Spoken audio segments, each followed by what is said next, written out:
ever in the world of StarCraft 2. As in the top left, representing Team Liquid, this is MaNa.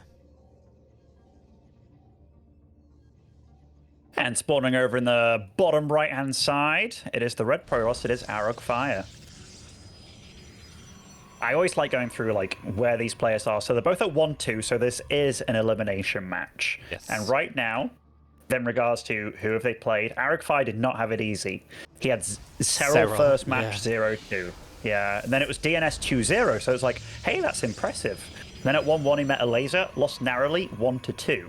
So I mean, that tells me that this guy is obviously decent. If you're somewhere between beating DNS 2-0 and losing to a laser 1-2, and a laser at this point is a vet of the scene, isn't he? Like that. Yeah.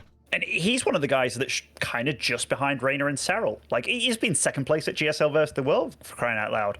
That shows me that Arrogfire is a force to be reckoned with.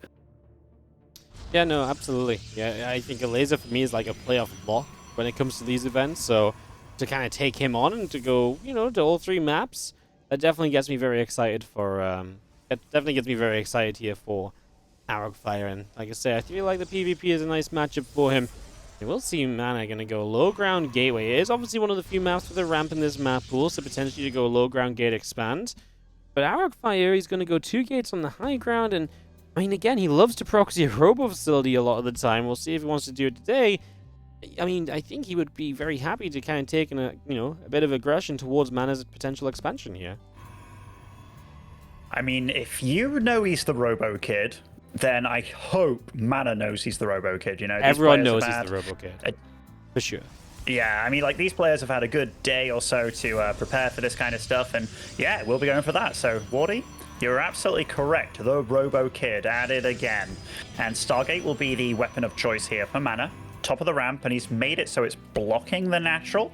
That kind of makes me think that he also absolutely knows. And MaNa is, you know, Twitch chat was talking about it yesterday. He's a man that's older than time itself. He's so old, he's my manager, and I'm bold. Yeah, that's a good way of putting it, then, is we do see, wow, the fast switch up, though. As he gets up that ramp, he sees what's up, immediately a Twilight Council. So, well, we maybe get the Prism out, and we get a couple Stalkers, like, harassing in the Prism. But then the real threat is going to be going into a quick Blink, perhaps. And maybe that's the magic of it. It's like, oh, you know what I'm going to do? Well, I know what I'm going to do to your response that you think is great. Well, here's the actual situation, you know? So that's very interesting. As we do have the probe up the ramp. Is nibbling up at the Stargate. And that couple of Stalkers going to go up against one another. Just firing away for a few moments. That probe will drop. Isn't, like, I find this whole game kind of strange. Like, Arrogfire has gone for a total wall off at the top of his ramp. Look, and he's actually, wait. Okay, it was a probe hitting that. I was like, is the Stalker hitting his own Twilight Council? Like, what's happening? But no, that's not happening. MaNa is producing an Immortal. And honestly, an Immortal is kind of what he needs against all of this, right? It's just, will MaNa I don't want to be thrown off guard by all of this. He looks like he's kind of responding very nicely. And overall, I think I prefer MaNa's situation in this game. Like, the ball's in his court, really, to defend, isn't it? Yeah. Oh, I mean, pretty much, right? As we do see the Prism just going to come in. A few Stalkers just going to be dropping down and going after the panel for a moment. A couple Stalker shots taking damage. The Immortal coming across. And, yeah, for the moment, we don't really get much done. But once we hit that Blink, maybe then it's going to give you the potential. He actually loses a Stalker Warp in there as he goes in just to ping the Immortal. He doesn't have a Blink yet, so I don't know what the overall final plan would be. No, me neither. I mean, getting it on cooldown can make your opponent a bit scared, I suppose, but getting a Void Ray, he's got 2 Immortals out, going up to a 3rd as well. Oh, did cancel the 3rd Immortal, or rather, in fact, who was that? Arrogfire making the Immortal there? I think it was for a second. Yeah, I think so. And now we're just going to refocus on these Stalkers, looking for the Stargate. If you get rid of that, obviously, you remove some of the production. I don't even know if I'm that worried about the Void Ray. I think, honestly, more so worried about the potential, like, you know, further Immortals. I think really are the one thing that's going to be very strong here as 2 Immortals will dance down. Prism Micro, as now Blink is ready too. Void Ray pops. It could go after the Prism. Arrogfire just blinks away, realizing this is going to be a little bit too much, but time is ticking, man. He's got to do something very soon. Otherwise, MaNa is just going to run away with this game. Yeah, MaNa's army's getting big. Like, this number of Stalkers is scary for MaNa's units as well, though. Like, you know, they can absolutely start popping off these units. And those shield batteries, they're all a bit out of juice. He is producing a nice amount, though. MaNa's still sort of trickling out probes here and there, which he has to be very careful about that. By the way, that's how late Warp Gate was for MaNa. Like, he really invested a lot into just getting out these bulky units. And I think that, oh, nice snipe by Arrogfire. I was going to say, getting out these bulky units, I felt like it was definitely the right call for him. Yep, you know, bulky units are generally the answer here. It's mobility versus, like, pure strength, right? And that's the dance that you're kind of playing as Arrogfire, but I think for MaNa, just pure strength sitting on this natural generally is going to be the way to play it, as our Stalkers try and find their way up into the main base. You know what? Maybe there's an opportunity here as we blink a single Stalker forward. He's going to go find the Prism, perhaps? If you get the Prism, that obviously removes a lot of micro potential. Super Battery is available in this main base as well, and that's going to keep the Immortal alive for so long. That's so much damage taken from Arrogfire. These Stalkers are all, like, battered and bruised. Granted, the number's getting really high. MaNa going to try and get out another Warp Prism over here. The Robo's very safe in his main base. But Arrogfire is not left with too many more opportunities here. That Oracle still being a pest in the main base of Arrogfire. Yep. No, absolutely. It's just nice to have that kind of pig poking around and keeping Arrogfire honest. A couple more units to have to stay back at home as well. And MaNa rebuilding that Prism, which gives him some more of the micro potential. Arrogfire getting into a lot of Stalkers. We're going to send it right now. He will have the Prism to kind of micro back with, but there's just too much. I don't think the idea of breaking through here, I think, at this point is very long gone. I mean, MaNa at this point is playing some Rotty mech, isn't he? Like, that is so many Immortals. Void Ray's got a couple of Stalkers in the mix as well. Shield batteries here, there, and everywhere. Yeah, he actually has Warp Gate though, so not proper mech. As he does kill the Prism there, he is going to go for the dive. This has to do so much as Arrogfire, and he just doesn't have the DPS to continue through. Like, he got a couple units, but that's the issue. You get a couple and then you stall out. That's going to be your problem, or where your problem pretty much always comes from. I mean, MaNa's probe count is so damn high right now. I feel that he needs units. He's still got quite a bit of money in the bank as well. Like, there is a chance the next one that blinks on him. I mean, I'm actually kind of worried. Yeah, I misfired on the Nexus there instead of the Immortal. That's actually huge. And here, that Immortal in the back, look how strong it's standing over here. Arrogfire feeling the pressure. Maybe the Void Ray goes down. It certainly does. Lots of probes are pulled to make this a lot more spicy. And MaNa does hold in yet again. But those probes, where are they, Wardy? They are still fighting these Stalkers. Now Arrogfire is just going to say, okay, I'll take a few of your kind of eco advantages away from you. I think it's important that MaNa is getting himself into a few more Stalkers, just more units in general here that allow him to essentially protect those Immortals. So if the Immortals are targeted down, it's not just about the Immortals anymore, right? As these Stalkers, they're looking for another blink to the high ground. It's kind of an awkward map to blink to the high ground on. Like I said, I think MaNa really has ticked all the boxes of this defense, and it's just waiting to hand his slip in and get given this game one at this point, because I just don't see what you really do as Arrogfire. More of the same, but he's never really quite broken MaNa down on like a huge kind of way, and now MaNa's gonna have his own blinks. His own Stalkers are very good. He might even make a blink for the Prism, and if he gets rid of the Prism, then I think Arrogfire is completely dead. Yeah, I mean, that was a nice little move by Arrogfire there, triggering that stasis, which was very worrisome. Ooh, MaNa with a blink forward, and 3 Immortals in the army. That is, I mean, MaNa, and gets the oh, beautiful play. MaNa takes game 1 and says, take that, Robo Kid. It's almost like Robo Kid's the villain and MaNa's like the superhero. He's like, take that. It makes sense with the Marvel like outfits that Liquid have as well. He's like, take that, Robo Kid. Don't you come beating up in my town again. As soon as you said Robo Kid, I was like, that is way too cool to not say again in this series. Like, because he really is the Robo Kid. Like, you said it. It's exactly what he did as a response to what he saw. And maybe not even as a response. Maybe he was going to do that anyway. I think so, yeah.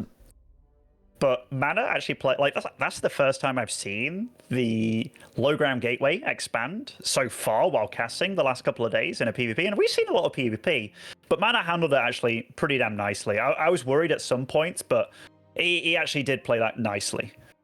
Oh, yeah, no, he absolutely did. I think he just played it well throughout. Like, he was very patient, he was very calm. He didn't really give any openings. He was prepared in the main base when Arrogfire made a bigger play there. And, like, he just played slow and steady, and eventually said, okay, now it's time to start, like, getting to Stalkers, get Blink. he was comfortable on the mortals. There was never a point where it's like, oh my god, the one thing he needed to hold on to is gone, and this is maybe scary. No, because he always had enough immortals. He always had the Void Ray was up in the sky for a long time as well initially. He just really kind of put on a bit of a textbook defense against what Arrogfire did, and that led him to that game 1 advantage. So MaNa from 0-2, and he was 0-5 in maps as well, remember, until yesterday he took down BattleB 2 maps back-to-back to then win that series.